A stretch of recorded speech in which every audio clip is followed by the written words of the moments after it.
Greetings to all the viewers in the mighty and powerful name of Lord Jesus Christ. यीशु मसीह के कुदरत वाले नाम में सब देखने वालों को सलाम। My name is Cyril Jacob and she is my wife Shumaila Cyril.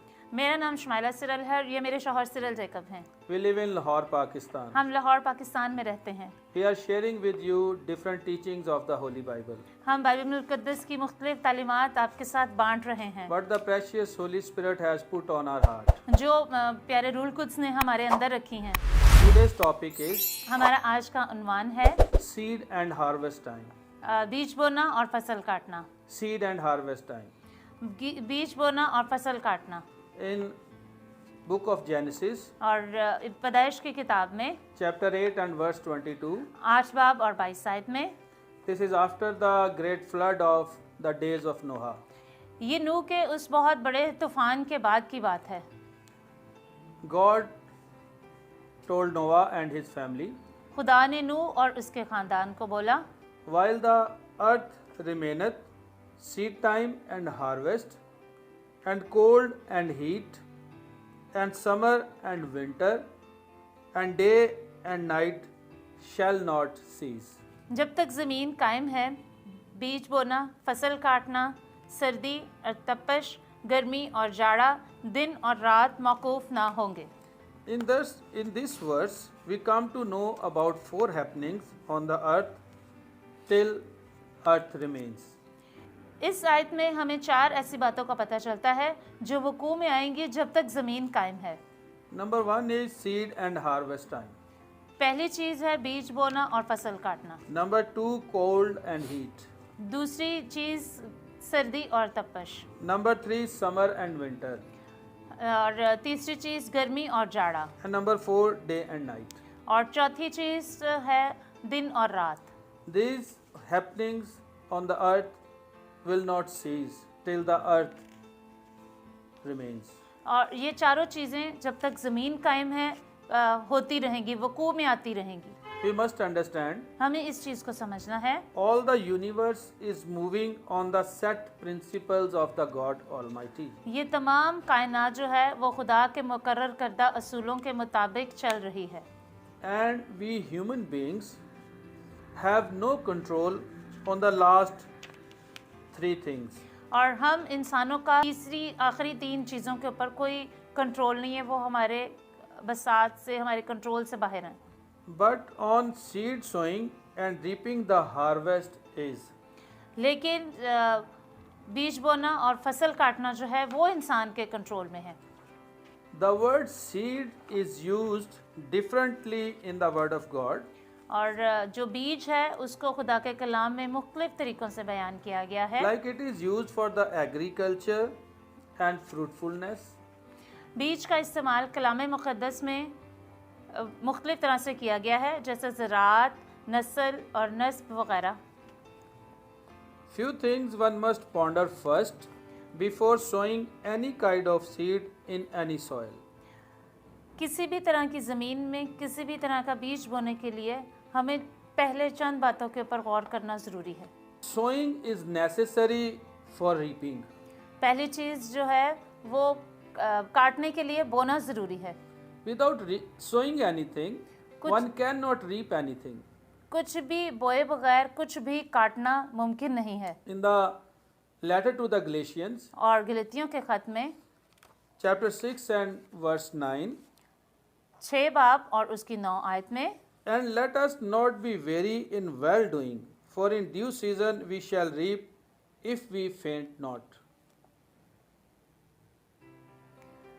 फरेब न खाओ, खुदा ठट्ठों में नहीं उड़ाया जाता, क्योंकि आदमी जो कुछ बोता है वही कुछ काटेगा।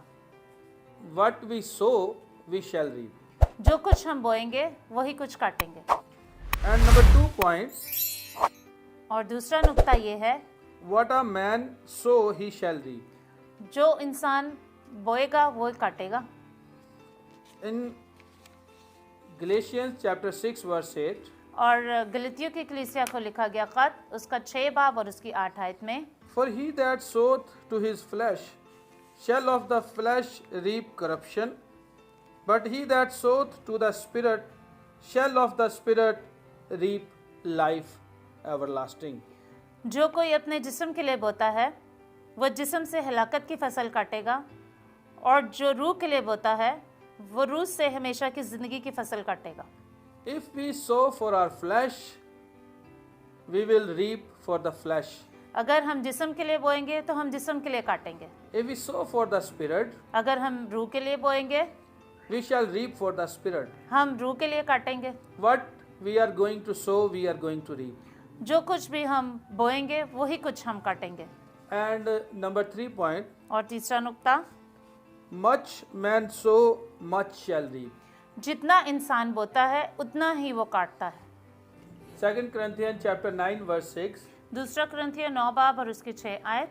But this I say, he which soweth sparingly shall reap also sparingly, and he which soweth bountifully shall reap also bountifully. लेकिन बात यह है कि जो थोड़ा बोता है वो थोड़ा काटेगा, और जो बहुत बोता है वो बहुत काटेगा। Determination of harvest and its quantity is in the hands of the sower. और फसल और उसकी मिकदार का तयन जो है वो बोने वाले के हाथ में होता है। Number 4 point, चौथा नुक्ता, harvest is sure. At due time we will reap. फसल का होना ज़रूर है और उसके मुकर्रर वक्त पर हम उसे काटेंगे। In Galatians chapter 6 verse 9, और गलतियों की कलीसिया को लिखा गया ख़त उसका 6 बाब और उसकी 9 आयत। and let us not be weary in well doing, for in due season we shall reap if we faint not. हम नेक काम करने में हिम्मत ना हारें, क्योंकि अगर बेदिल ना होंगे तो ऐन वक्त पर काटेंगे। In Ecclesiastes chapter 3 verse 1 and 2, to everything there is a season, and a time to every purpose under the heaven, a time to be born and a time to die, a time to plant and a time to pluck up that which is planted. Vice की किताब उसका तीसरा बाब और पहली 2 आयत। हर चीज़ का एक मौका और हर काम का जो आसमान के नीचे होता है एक वक्त। There is a time for everything on the earth. इस ज़मीन पर हर चीज़, हर काम का एक वक्त है। But if we sow, it is sure to have a harvest. और अगर हम बोएंगे तो यकीनी तौर पर हमें काटना पड़ेगा। And number 5th point, और 5वां नुक्ता, our responsibility is for sowing. Harvest is God's responsibility. हमारी जिम्मेदारी जो है वो बीज बोना है, और फसल की कटाई जो है वो खुदा की जिम्मेदारी है। Time is appointed by God. खुदा का वक्त जो है वो मुकर्रर है।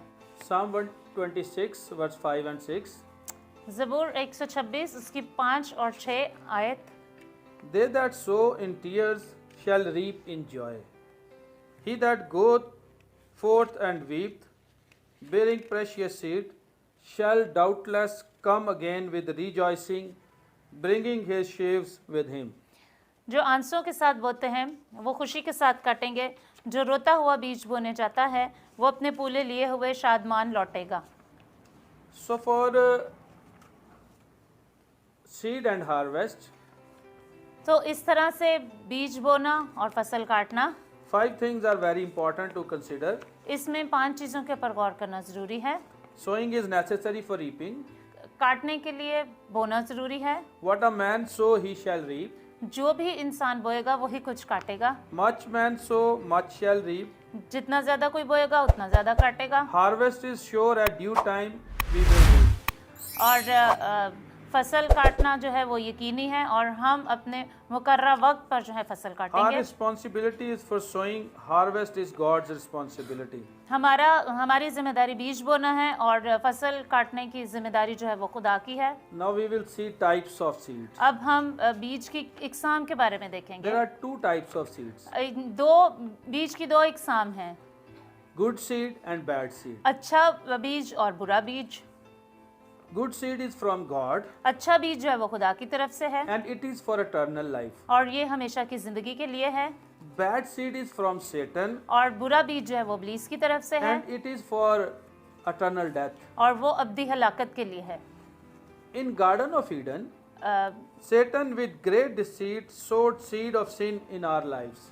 बाग अदन में इब्लीस ने बड़ी मक्कारी के साथ हम सब की ज़िंदगी में गुनाह का बीज बोया था। After that, we are under authority of eternal death. जिसके बाद हम में से हर एक जो है वो अबदी हलाकत के कंट्रोल में चला गया। Eternal death means eternal separation from God. और अबदी हलाकत का मतलब है खुदा से अबदी जुदाई। Now, before going forward, अब आगे जाने से पहले first we will see what is blessing. हम देखेंगे कि बरकत क्या है। To get necessities of life like much bread, clothes, house, property, wealth, etc. is not a blessing. ज़िंदगी की ज़रूरियात का हसूल जैसे रोटी, कपड़ा, मकान, जायदाद, दौलत, ये सब जो है ये बरकत नहीं है। These things all are getting as per appointed process of God without discretion of religion, color, generation, nation, creed and tribe. ये खुदा के मुकर्रर करदा इंतज़ाम के तहत दुनिया में हर इंसान को रंग, नस्ल, मज़हब के इम्तियाज़ के बग़ैर मिल रही हैं। Then what is a blessing? तो फिर बरकत क्या है? Blessing is to live a life under the hand of God as per His will. बरकत खुदा के हाथ के नीचे खुदा की मर्ज़ी के अंदर ज़िंदगी गुजारने का नाम है। Blessing is to enter in eternal life from eternal death. बरकत जो है वो अबदी हलाकत से अबदी ज़िंदगी में दाखिल हो जाने का नाम है। Blessing is to become heir of eternal life and co-heir with Jesus Christ. बरकत जो है वो ज़िंदगी के वारिस होना और मसीह के हम मिरास होने का नाम है। And blessing is to stay focused on faith till physical death. और बरकत जो है वो अपनी ईमान में ज़िंदगी के आखिरी सांस तक कायम रहने का नाम है। In a parable in Gospel of Matthew chapter 13, और मत्ती की अंजील 13 बाब में जो तमसील बयान की गई है, Christ the Lord told us that good and bad seed will grow together till the end of the world. यीशु मसीह ने हमें बताया कि अच्छा और बुरा बीज जो है वो उसको इस दुनिया के आखिर तक उगने बढ़ने दिया जाता है। And at the end of the world, और इस दुनिया के आखिर में God will order the angels खुदा अपने फरिश्तों को हुक्म देगा to gather the good harvest for His barn, कि वो अच्छी फसल जो है वो अपनी बादशाही के लिए जमा करे, and the bad will be cast out in the lake of fire. और बुरी जो है वो आग और गंधक वाली झील के लिए जो है वो जमा की जाएगी। But God does not want that any human be part of bad harvest. और खुदा नहीं चाहता कि कोई भी इंसान जो है वो उस बुरी फसल का हिस्सा बने And be part of eternal fire. और हमेशा की आग का हिस्सा बने। So from His side, सो खुदा की तरफ से God has provided His best seed to take all mankind out of eternal death and to enter them into eternal life. खुदा ने एक बेहतरीन बीज मुहैया किया ताकि बरीनो इंसान को अबदी हलाकत से निकालकर अबदी ज़िंदगी में दाखिल करे। Which seed has been provided to us for our salvation? कौन सा बीज जो है वो हमारी निजात के लिए मुहैया किया गया? In Gospel of John chapter 3 verse 16, और यूहन्ना की अंजील 3 बाब 16 आयत में, For God so loved the world that He gave His only begotten Son, that whosoever believeth in Him should not perish but have everlasting life. खुदा ने दुनिया से ऐसी मोहब्बत रखी कि उसने अपना इकलौता बेटा बख्श दिया ताकि जो कोई उस पर ईमान लाए हलाक ना हो बल्कि हमेशा की ज़िंदगी पाए। Christ the Lord, God's only Son, is provided for mankind's salvation. और यीशु मसीह जो खुदा का इकलौता बेटा है वो मुहैया किया गया ताकि बनीनो इंसान की निजात का सबब बने। Without Him, mankind can't conquer eternal death. और उसके बगैर बनीनो इंसान जो हैं वो अबदी हलाकत को फतह नहीं कर सकते, Hence cannot enter in eternal life. और इसी तरह से वो अबदी ज़िंदगी में दाखिल भी नहीं हो सकते। In Gospel of John chapter 12 verse 24, और यूहन्ना की अंजील में 12 बाब और उसकी 24 आयत में, Verily, verily, I say unto you, except a corn of wheat fall into the ground and die, it abideth alone. But if it die, it bringeth forth much fruit. मैं तुमसे सच कहता हूँ, जब तक गेहूं का दाना जमीन पर गिर कर मर नहीं जाता, अकेला रहता है, लेकिन जब मर जाता है तो बहुत सा फल लाता है। The question is, which seed I will sow in my life to get salvation? अब सवाल ये पैदा होता है कि मैं कौन सा बीज बोऊंगा ताकि नजात हासिल करूं। Christ the Lord sowed his life as a seed for the salvation of mankind. और यीशु मसीह जो हमारा खुदावंद है, उसने अपनी ज़िंदगी जो है वो बीज के तौर पर बो दी, दे दी, ताकि इंसान की निजात का बायस बने। We the human beings for eternal life need salvation. हम बनीनो इंसान को अब्दी ज़िंदगी के लिए निजात हासिल करना ज़रूरी है।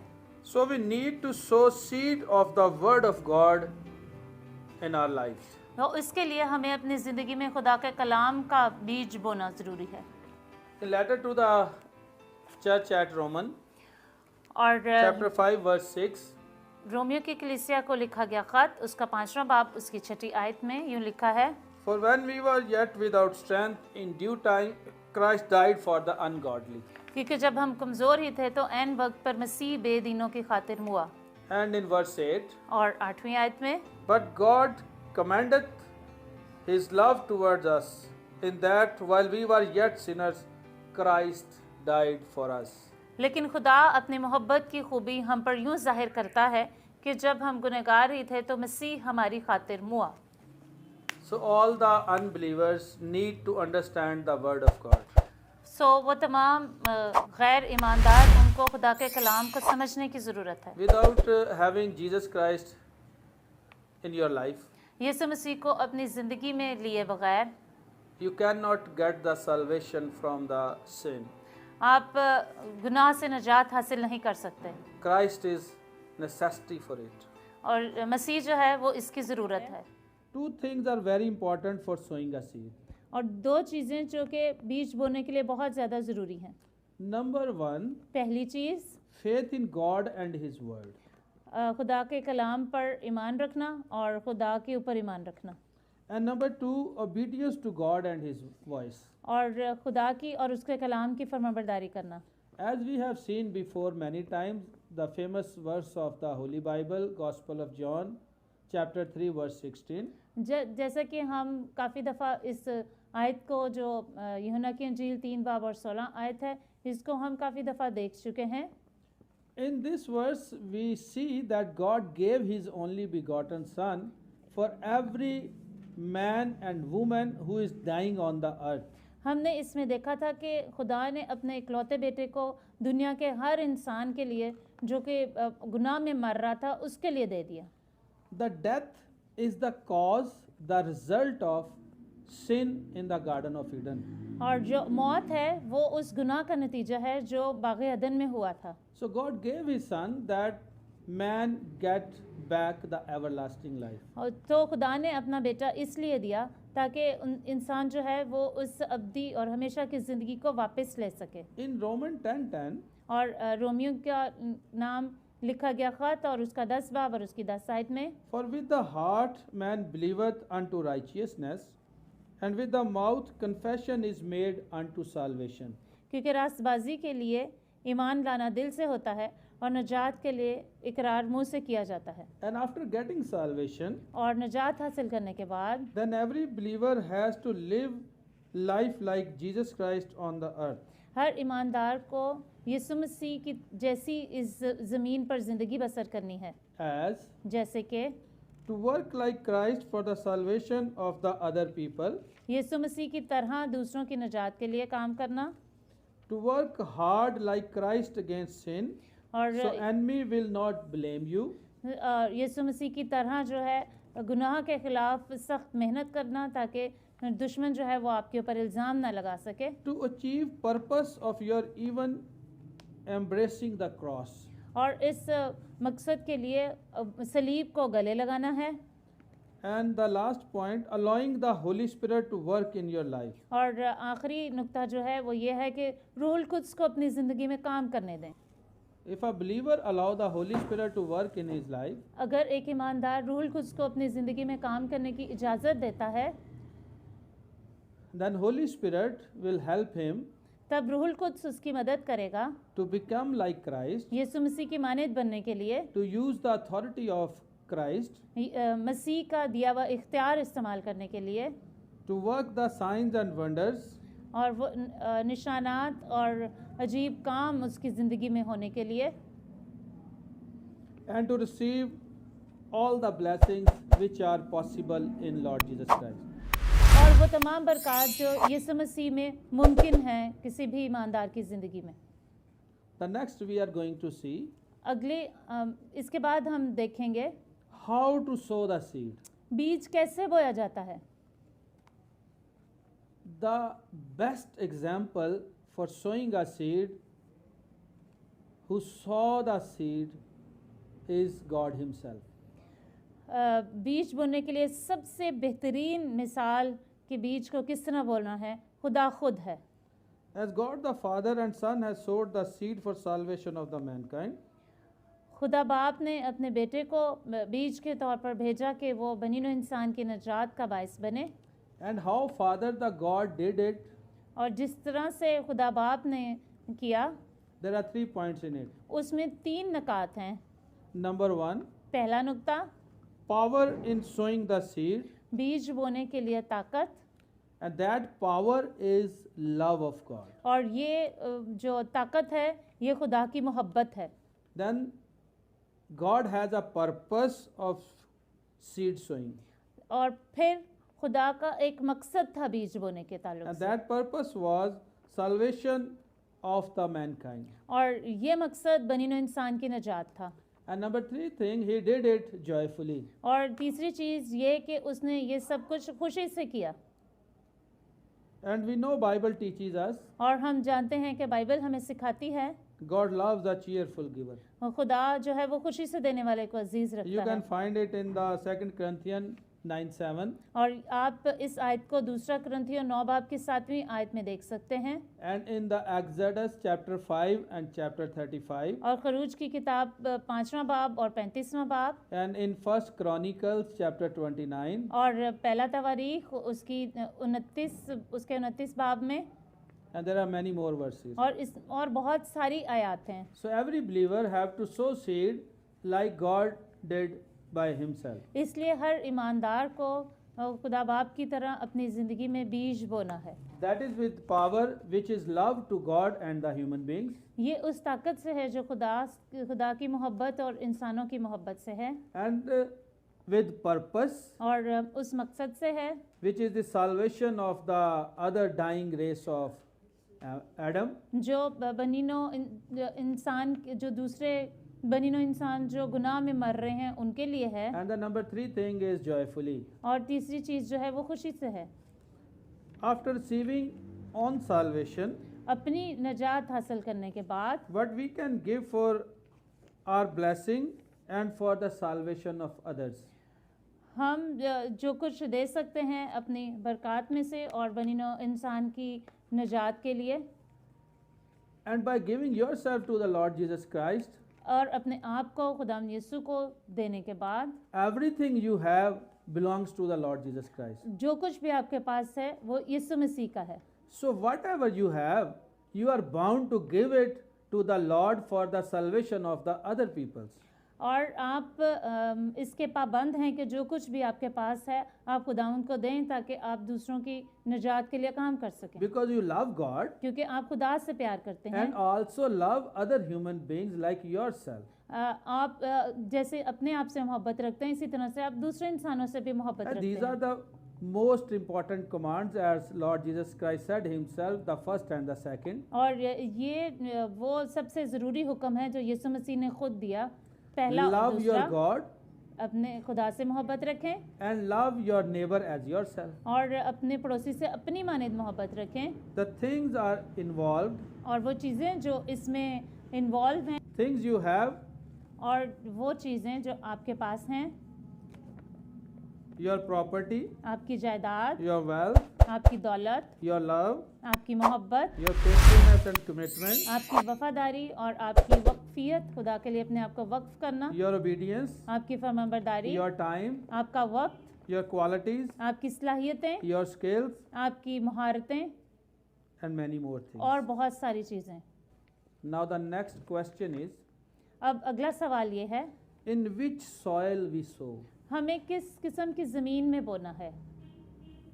Sow in the soil which is fertile due to the blood of Christ. All universe was cursed due to the sin, तमाम ज़मीन जो है वो गुनाह की वजह से लानती हुई, but restored due to the blood of Christ. लेकिन यीशु मसीह के खून की वजह से बहाल की गई। Fertile lives, churches, organizations, ministries are visible in their fruits.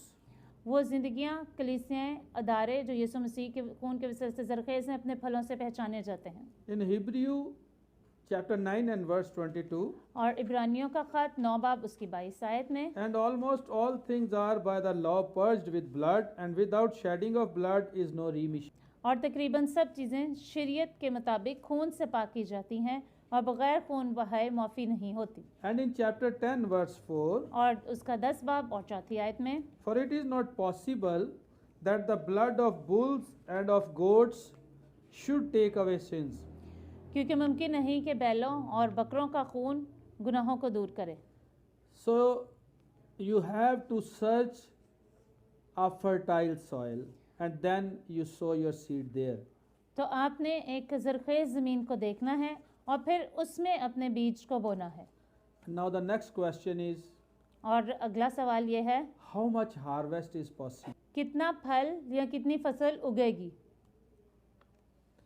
In Gospel of Matthew chapter 13 and verse 8, मत्ती की इंजील 13 बाब और 8 आयत में, but other fell into good ground and brought forth fruit, some an 100-fold, some 60-fold, some 30-fold.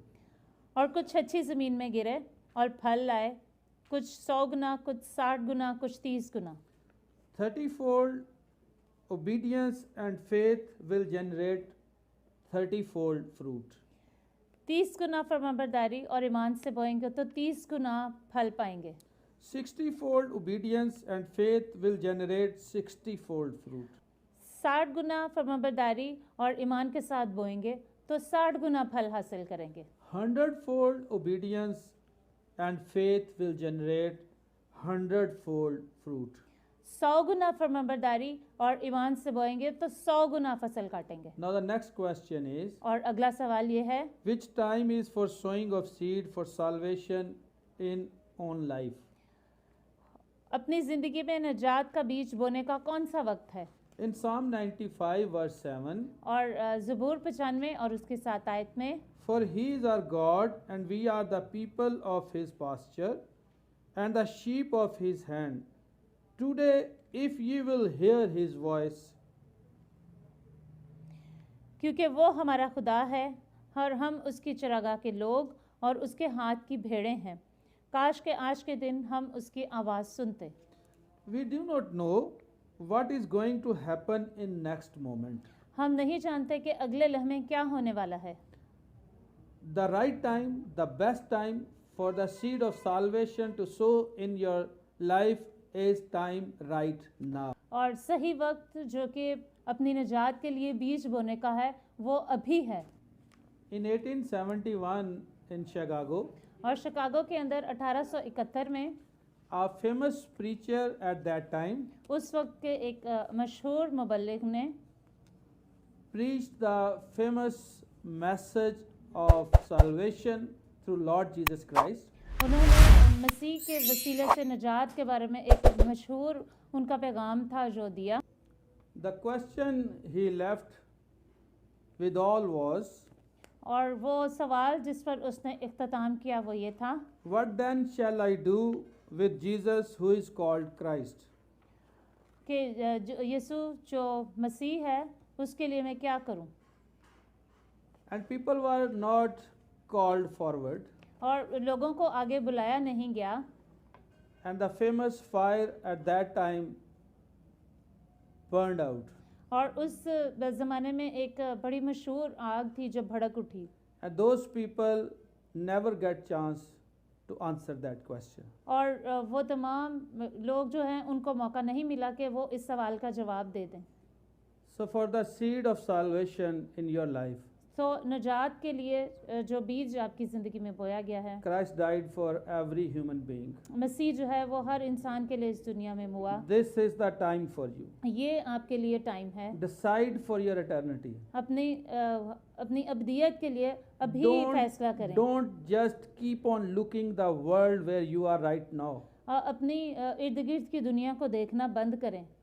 You are here for a temporary time आप period. इस दुनिया में आर्जी तौर पर हैं, But your original and actual life is after your physical death. लेकिन आपकी जो हकीकी ज़िंदगी है वो इस ज़मीनी जिस्मानी ज़िंदगी के ख़त्म होने के बाद If होगी। you do not sow the seed of Lord Jesus Christ in your life, अगर आप यीशु मसीह का बीज अपनी ज़िंदगी में नहीं बोएंगे in obedience and having a faith in a loving God, और फरमाबरदारी और बहुत मेहरबान और प्यार करने वाले खुदा की मोहब्बत, then you are going to live your eternity in a very difficult place. तब आप एक बहुत मुश्किल जगह पर अपनी अब्दियत गुजारेंगे। But if you do लेकिन अगर आप ऐसा करेंगे that, you sow the seed of Lord Jesus Christ in your life, लेकिन अगर आप यीशु मसीह का बीज अपनी ज़िंदगी में बोएंगे, you are going to live your eternity with a loving Father. अब आप एक बहुत मोहब्बत करने वाले बाप के साथ अपनी अब्दियत गुजारेंगे। Now decision is yours. अब फैसला जो है वो आपके हाथ में है। I have done my decision. मैंने अपना फैसला किया है, You have to do it for yourself. आपने अपने लिए करना है। I can do just help as I have did. मैं सिर्फ आपकी मदद कर सकता हूँ जैसे अभी मैंने की, But decision is yours. लेकिन फैसला आपका है। God is looking unto. खुदा आपके लिए देख रहा है। And it's written in the Gospel of Luke chapter 15. और लूका की अंजील 15 बाब में इस तरह से लिखा है, When a sinner repents on this earth, जब एक गुनहगार इस ज़मीन पर तौबा करता है, there is a joy in the heaven, in the तब presence of the angels आसमान of पर the एक Lord. बहुत बड़ी खुशी होती है, फरिश्ते खुशी मनाते हैं। Let's pray. आइए हम दुआ करें। You think about yourself. मेहरबानी से अपने ऊपर और अपनी ज़िंदगी के ऊपर गौर करना शुरू करें। Let's pray. आइए हम दुआ करें। Father God who are in heaven, आसमानी बाप, we come to you, हम तेरे पास आते हैं and this is our great desire और ये हमारी एक बहुत बड़ी ख्वाहिश है that every man and woman and a person who is on the earth कि तमाम इंसान जो इस दुनिया पर हैं will receive Lord Jesus Christ as their Savior. यीशु मसीह को अपने नजात दहिंदा के तौर पर कबूल करें। Holy Spirit, प्यारे रूहुल कुद्स, please help everyone. मेहरबानी से उन सब लोगों की मदद कीजिए, Open their mind. उनके जहन को खोलिए। As the leader of this world has stopped their eyes to see, जैसे कि इस जहान के खुदा ने उनकी अक्लों को बंद कर रखा है, उनकी आंखों को भी बंद कर रखा है। please open their mind and eyes मेहरबानी से उनके जहन और आंखों को खोलिए so they will be able to see Lord Jesus Christ as their Savior ताकि वो यीशु मसीह को अपने नजात दहिंदा के तौर पर देखने के काबिल हो सकें and have Him in their lives और उसको अपनी ज़िंदगी में ले सकें and secure their eternity. और अपनी अब्दियत को महफूज बना सकें। We beg you हम तुझसे मिन्नत करते हैं in the mighty name of Lord Jesus Christ. यीशु मसीह के कुदरत वाले नाम में, Amen. आमीन। God bless you all. खुदावंद आप सबको बरकत दे, Amen. आमीन।